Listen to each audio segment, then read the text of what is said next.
音乐打动人心的是旋律与音符，料理则是运用色香味谱出乐曲，感动人心。美食不仅仅是消除饥饿，也能如同艺术品一般触动人心。外号小拳师的吴家宏，从事办桌行业30多年，曾于全台知名阿勇师麾下担任行政总主厨20几年，独自创业也有10多年余。《芭比的盛宴》这一部1987年奥斯卡最佳外语片，英国影艺学院最佳外语片，讲述美食能抚慰人心，滋润心灵。美食不仅仅是满足口欲，同样的，在这次小拳师主持的千人共宴的尾牙，也看见宴席的艺术性与汤品与海鲜沙拉也展现到最高，影响了心灵。随着舞台上节目的进行，将整个晚宴带入整场高潮，全场因此沸腾。看着宾客们此起彼落的欢呼声与笑声，重现了电影里不可思议的一幕。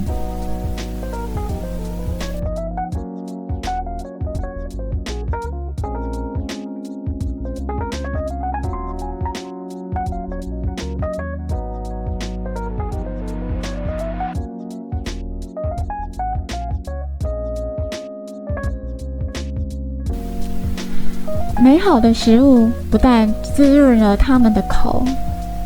还有人们的心。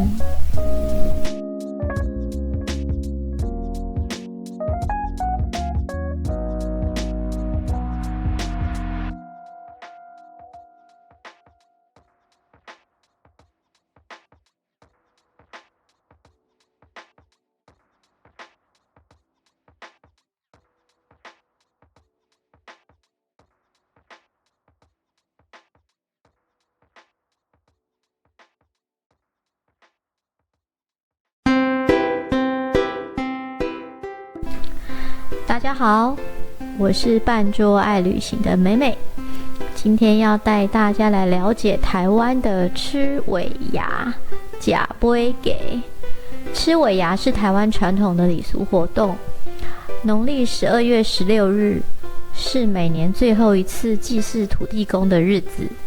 俗称杯给尾牙。在这一天，感谢1年来土地公的保佑外，晚上公司行号会举办盛大的尾牙宴，慰劳员工的辛劳。今天我们要特别介绍的是这次千人宴的厨房，要准备265桌的料理，厨房的工作量是相当惊人的。早上7点半，厨师们就已经到会场架设临时厨房。为了让料理可以同时上菜，厨房分为2个帐篷，分别由2位大厨负责，菜单则是由小拳师亲自规划。我们来到厨房，可以看到厨师与水咖们正在忙碌地准备料理。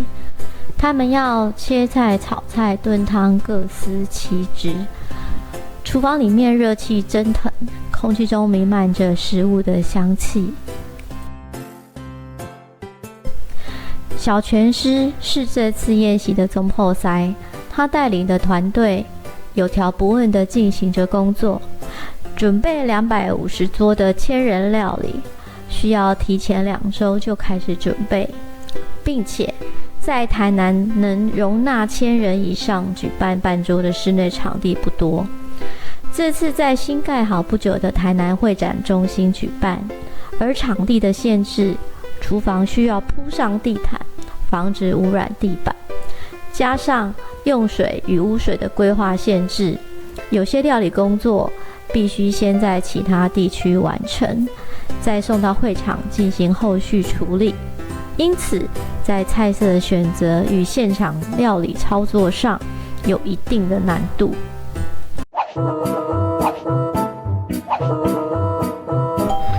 请记得订阅、分享、开启小铃铛哦。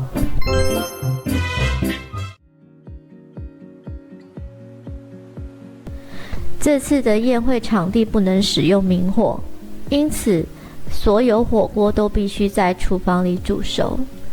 厨师与追咖们在厨房里忙碌地准备着，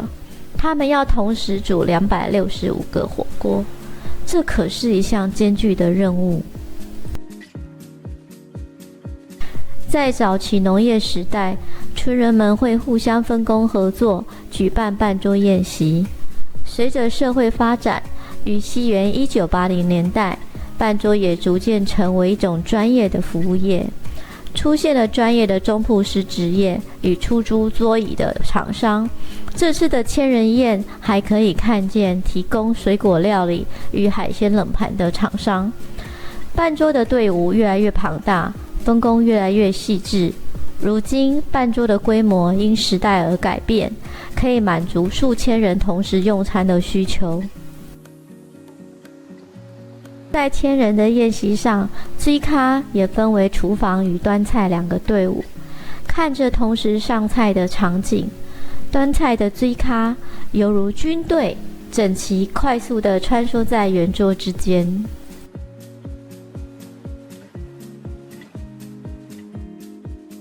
办桌的第一道通常是冷盘，这次冷盘内容有白小龙虾、东坡肉、荔枝酥球、贵妃油鸡腿、凤眼果海鲜。在办桌，龙虾是台湾人很喜欢的食材，最常使用于冷盘上。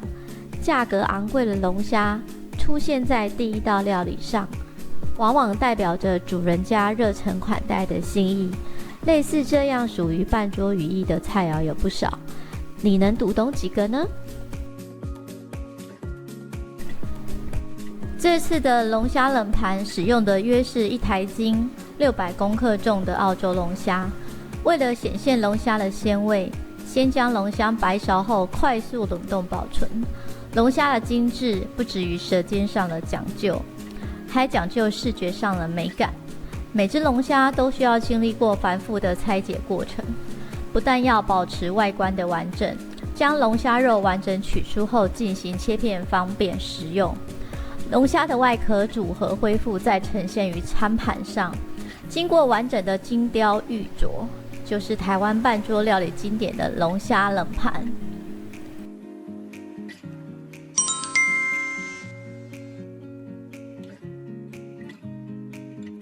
拉开龙虾卷曲的身体，用剪刀将虾头拆解掉，再剪去虾壳内不需要的部分。修剪虾头，拆下整组虾脚进行修剪，并且确认虾脚可以与龙虾头的壳再组合一起。剪开龙虾身体，去掉腹部的壳，剪开龙虾壳，将龙虾肉取出。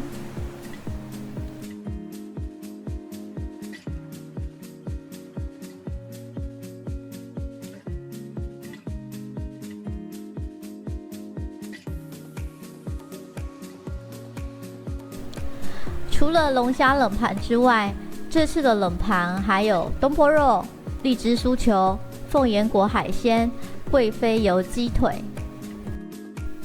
东坡肉以猪五花切成方块状进行蒸卤，并加上笋干。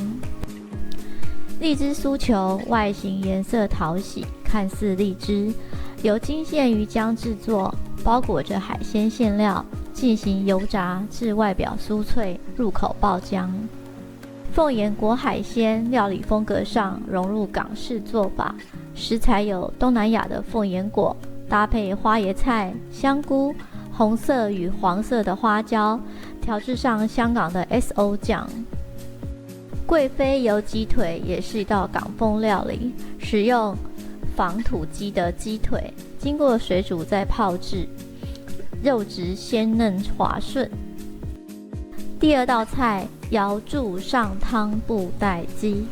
这是小全师非常具代表性的一道菜。布袋鸡历史可以追溯到元朝，是经典的鲁菜之一。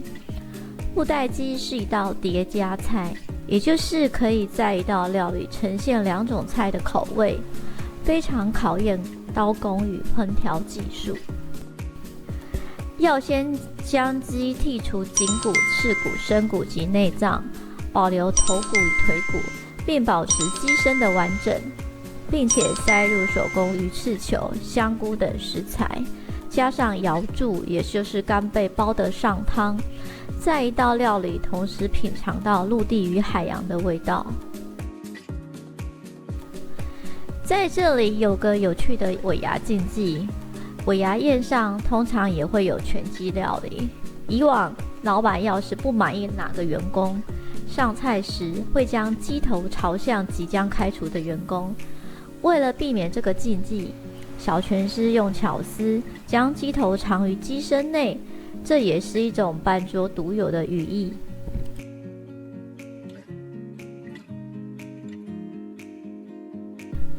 第3道菜糖熏油水龙鳕鱼，这道菜的亮点是用了深海龙鳕鱼，它的肉质比一般的石斑鱼更加鲜嫩多汁，油脂也更丰富，吃起来有一种弹牙的口感。小拳师先把鱼刺去掉，然后用刀在鱼身上雕出美丽的花纹，再用清水蒸熟，最后用红糖熏一下，让鱼肉带有一股淡淡的焦香。第4道菜麻香红鲟竹叶米糕，这道菜是小拳师的创新料理。他把传统的红鲟米糕改良了一下，用麻油来煮红鲟，让它的味道更加香浓，然后用竹叶包裹米糕，让米糕吸收了竹叶的清香，和红鲟一起入口，让人回味无穷。第5道菜葱油鲑鱼海大虾，这道菜也是小拳师的拿手好戏。他用了一种特别的做法，把大虾的壳去掉，然后用培根把鲑鱼片和大虾卷在一起，再用清水蒸熟，搭配上乌龙面。乌龙面在蒸的过程中吸收了鲑鱼和大虾的鲜味，再加上一点蒜蓉酱，让这道菜的风味更加丰富，真是一道令人垂涎的美食。第6道菜生贝海狸酸白菜，这道菜是一道开胃的汤品，适合在吃了几道菜之后，让胃口重新振奋，继续享受接下来的美食。小拳师用了澎湖的海狸鱼切成薄片，再加上花枝、扇贝、菌菇、白菜等食材，用猪大骨和鸡骨熬成的浓郁汤底，再放入酸白菜，让汤头有一点酸甜的味道。这道汤品的食材丰富，汤头鲜美，是一道用时间换来的美味。第7道菜柠檬酱泰式干贝，这道菜是一道清爽的海鲜，用了新鲜的干贝，加上柠檬酱和泰式香料来调味，让干贝的鲜甜和柠檬的酸香相互融合，又带有一点辣味，让人吃了一口就想再吃一口。这道菜可以消除油腻感，让人更有食欲。第8道菜瓦片大漠风沙骨，经过上2道菜的铺垫，整个宴席的高潮就是这道菜，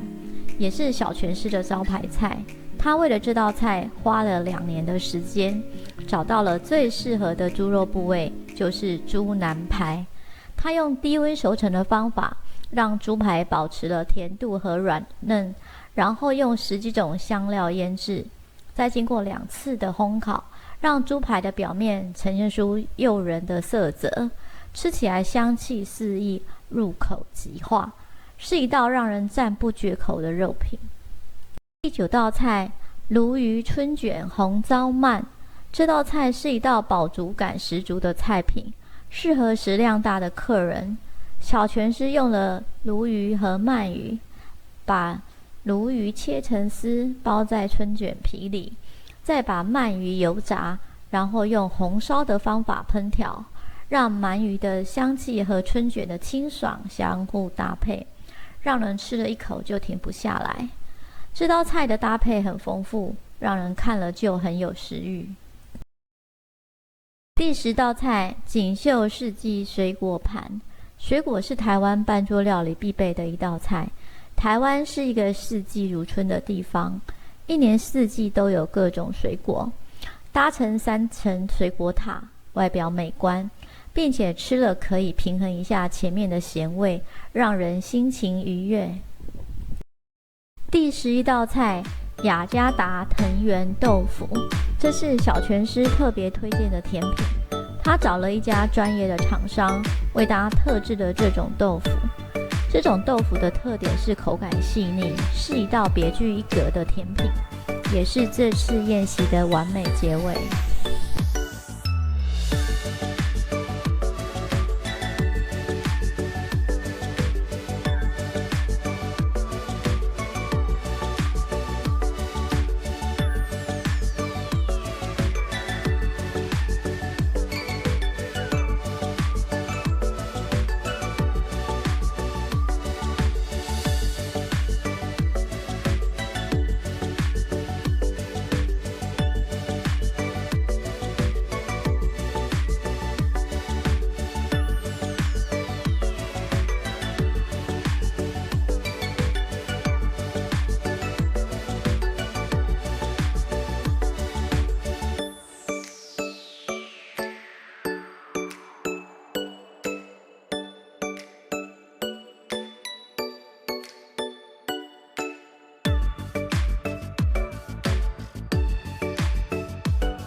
如果你有机会参加台湾的尾牙，